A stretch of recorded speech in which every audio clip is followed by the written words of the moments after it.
plantea la contradicción en términos de nación e imperialismo, liberación o dependencia, patria o fondo monetario, patria o buitre sería hoy en día, ¿no?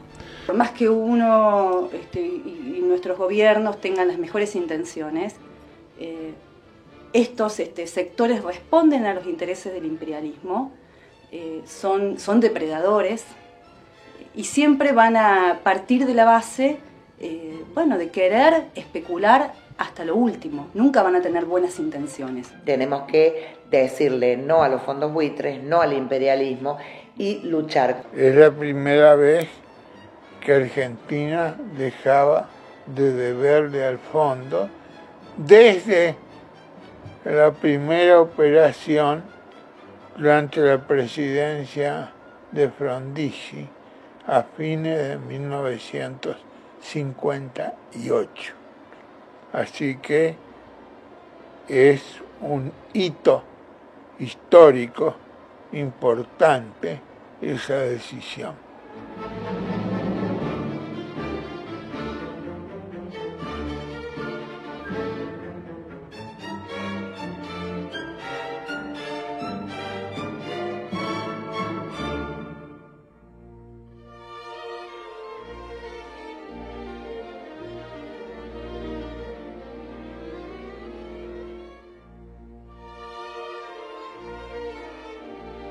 La historia de la deuda externa argentina podría decirse que se remonta a la conformación de nuestro Estado-Nación años después de la Revolución de Mayo. Durante el gobierno de Rivadavia, nuestro país comenzó un extenso proceso de neocolonialismo y dependencia que se remonta hasta nuestros días. En esta larga historia, las élites gobernantes respondieron a los intereses de los imperios y no a las necesidades del pueblo.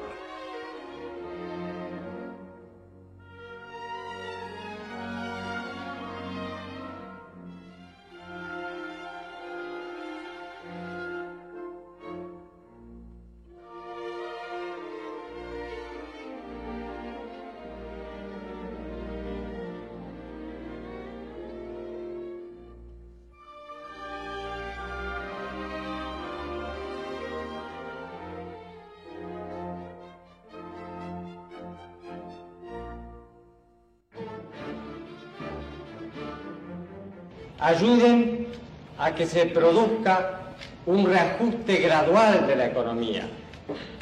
No es solo en este tema de los precios donde hay que producir un reajuste gradual de la economía, es en todos los rubros.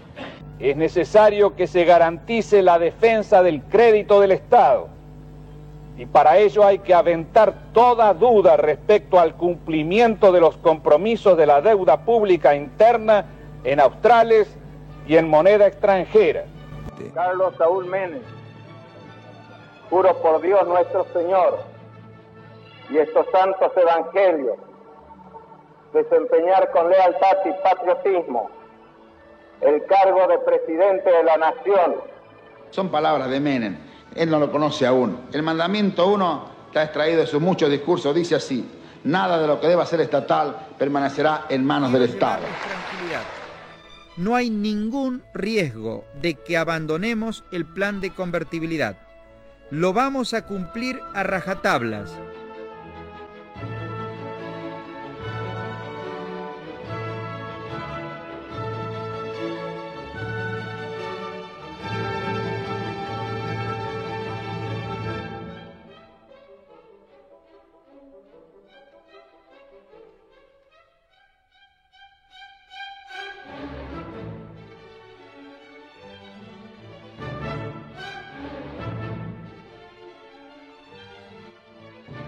Vengo a proponerles un sueño, que es el de volver a tener una Argentina con todos y para todos.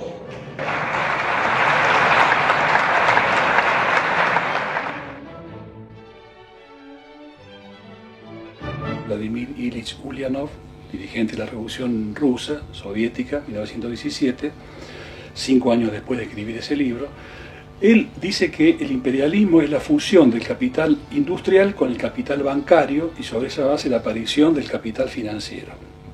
Dice que es una etapa especialmente parasitaria y especulativa del viejo capitalismo, agónica, en la fase agónica, dice él, es la que provoca una división del mundo donde por un lado hay un puñado muy poco numeroso de grandes potencias civilizadas, entre comillas, desarrolladas, y el primer mundo, como se llamó más recientemente, y centenares de países oprimidos, dependientes, coloniales, semicoloniales, neocoloniales, podríamos decir más recientemente.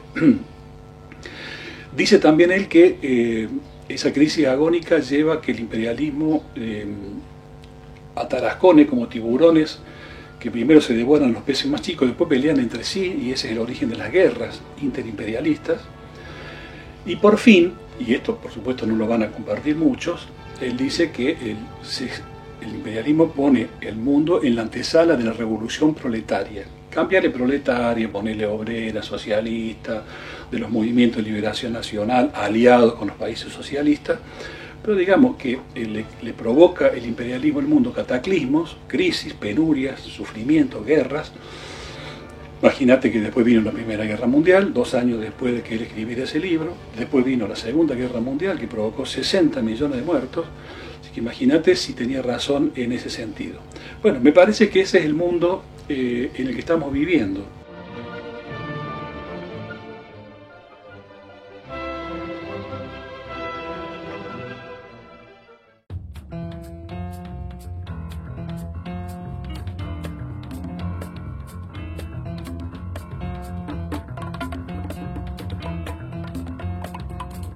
Mientras nuestro país intenta negociar y destrabar el conflicto en los juzgados de Nueva York con los llamados fondos buitres, desde el Cuarto Patio nos acercamos a distintos posicionamientos sobre el controvertido tema con la finalidad de aportar a la comprensión del mismo. El capital financiero, llamado ahora fondos buitres, no son una caricatura, un nombre de tapa, un personaje de ficción. Nada de eso. Hablamos de sectores y corporaciones financieras que crecen a costa del endeudamiento de los llamados países del tercer mundo. ¿Cuál es su especialidad?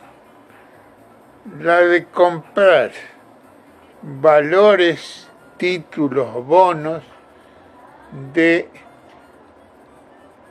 países o empresas que están en serios aprietos y esperar el momento en que se recuperen y por lo tanto esos valores se conviertan en normales y ganar las diferencias. La matriz de fondo fundamental en esta historia es que existe un espíritu fundacional de los fondos buitres, de las transnacionales, de los bancos monopólicos, que siempre va a ser el mismo, ¿no? Que es la especulación sobre la base del sufrimiento de la mayoría de los pueblos. Es así.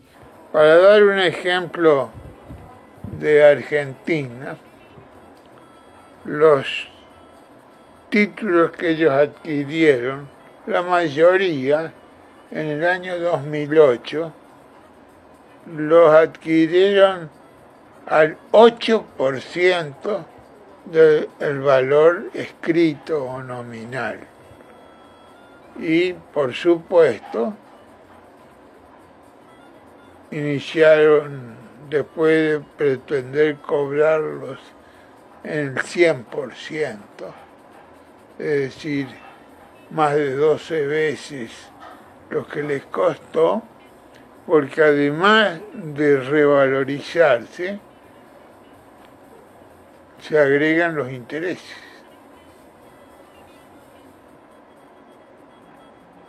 Intereses e intereses de los intereses.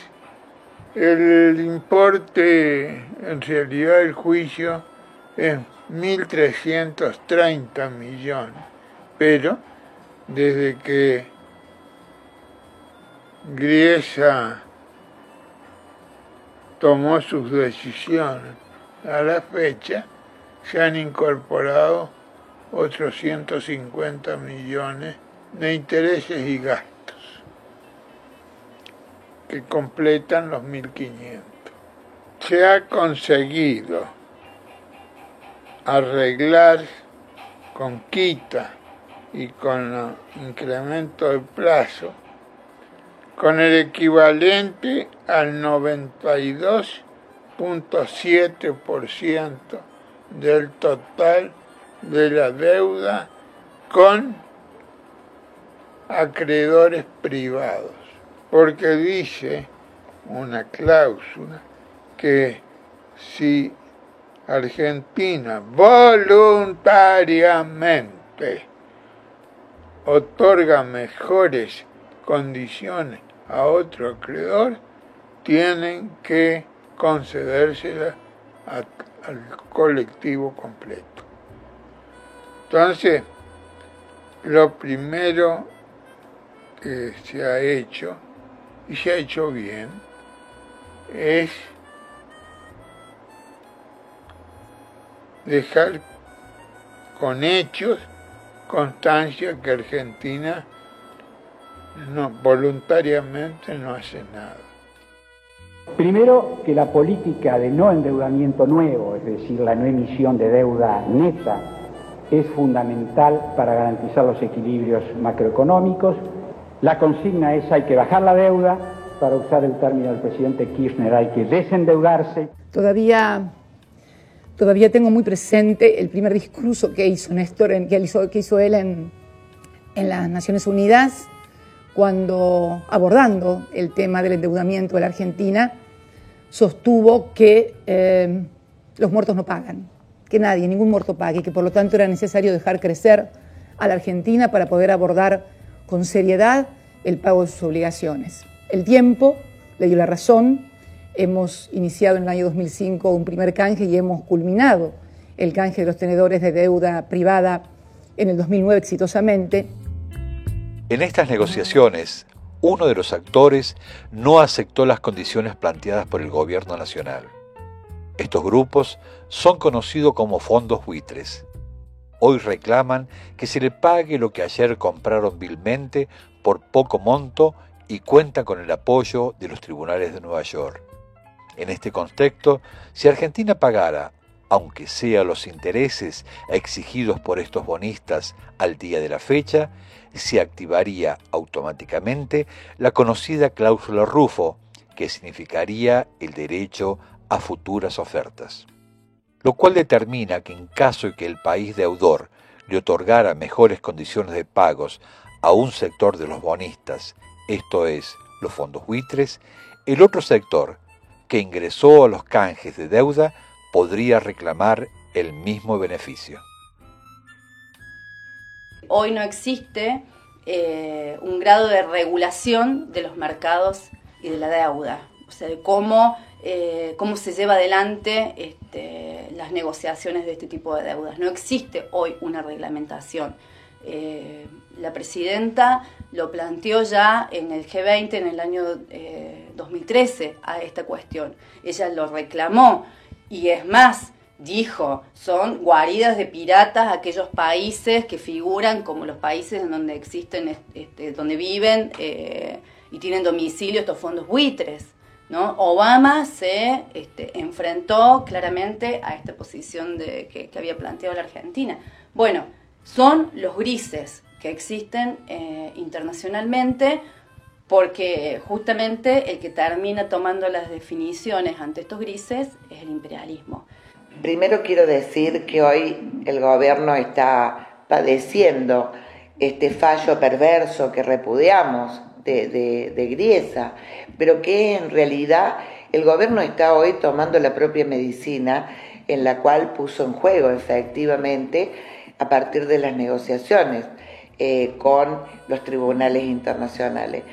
Por lo tanto, nosotros creemos que este es el resultado de medidas que se vienen tomando, no solamente por el gobierno de Néstor, pagando por adelantado una deuda y sentándose a negociar con el Fondo Monetario Internacional y todos los grupos que intervinieron en aquel momento, sino el propio gobierno hoy de Cristina, en base a mecanismos perversos de seguir pagando una deuda que hoy está en alrededor de 300.000 millones de dólares.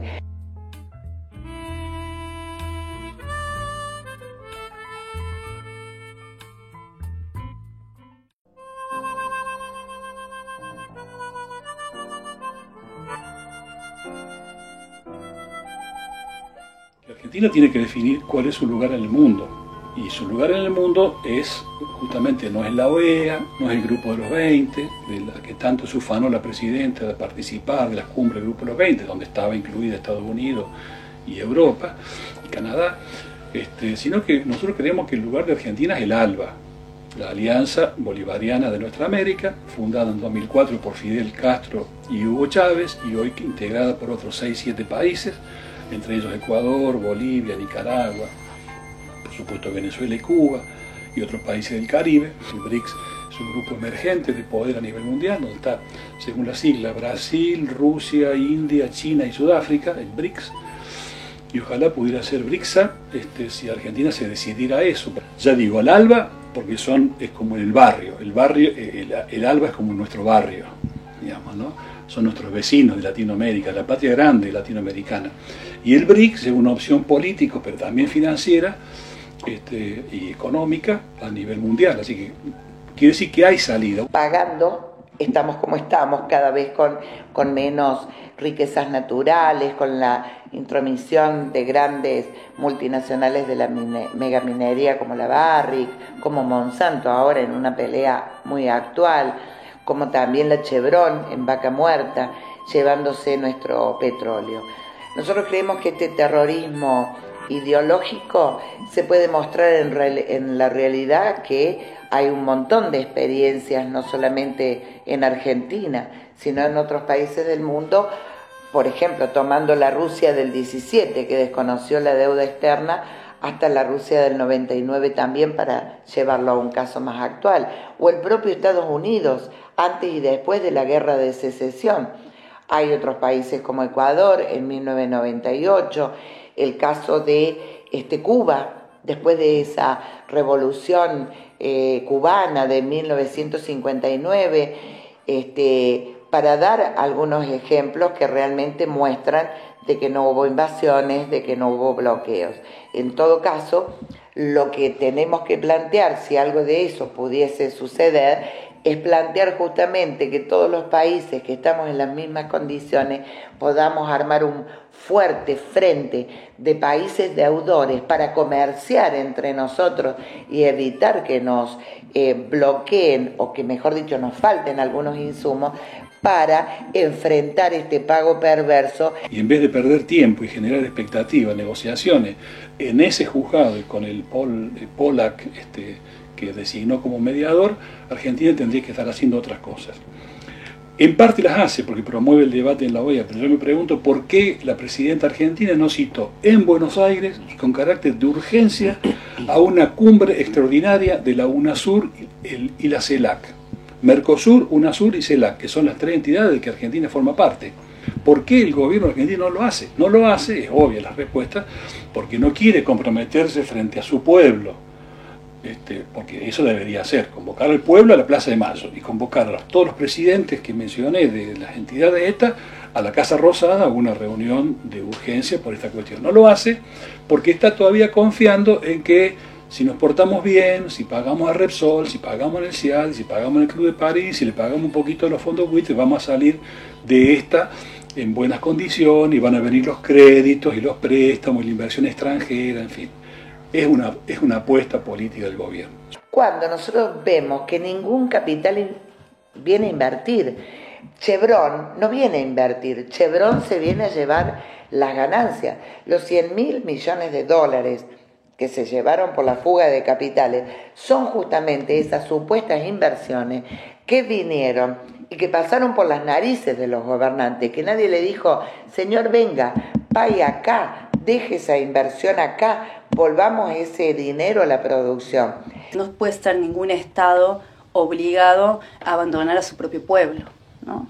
Y que debe ser una base jurídica de defensa de los derechos humanos básicos de cualquier pueblo en el mundo, porque esto que nos pasa en la Argentina, nos pasa en la Argentina hoy, pero la idea es que esto deje sentado un precedente para que de aquí en más los fondos buitres hagan esto en cualquier parte del mundo, ¿no? Entonces, nosotros tenemos no solamente una tarea sobre nuestro pueblo, sino sobre los destinos de la humanidad en este sentido.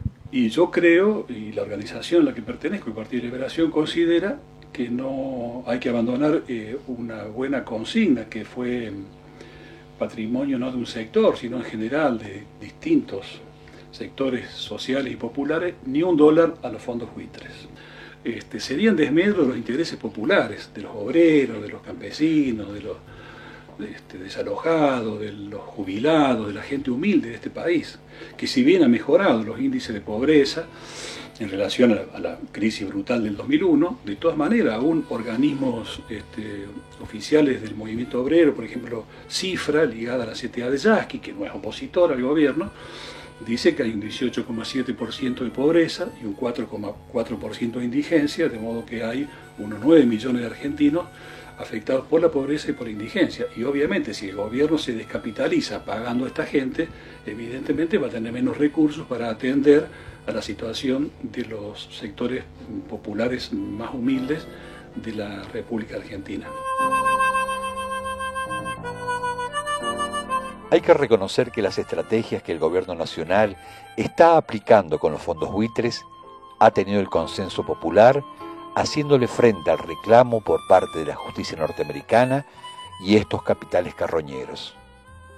Pero justo es decir que en esta última década también se realizó el pago millonario de la deuda externa sin diferenciar lo que era legítimo de lo ilegítimo. Más allá del posicionamiento político respecto al pago o no pago de la misma, para romper la dependencia, lo cierto es que no se ha destinado a la deuda interna que arrastramos desde hace tiempo en materia de hambre, niñez, educación, trabajo, salud y vivienda. Es por eso que esta es la deuda que más nos duele y nos atraviesa, y es la que queda en nuestras manos saldarla como pueblo.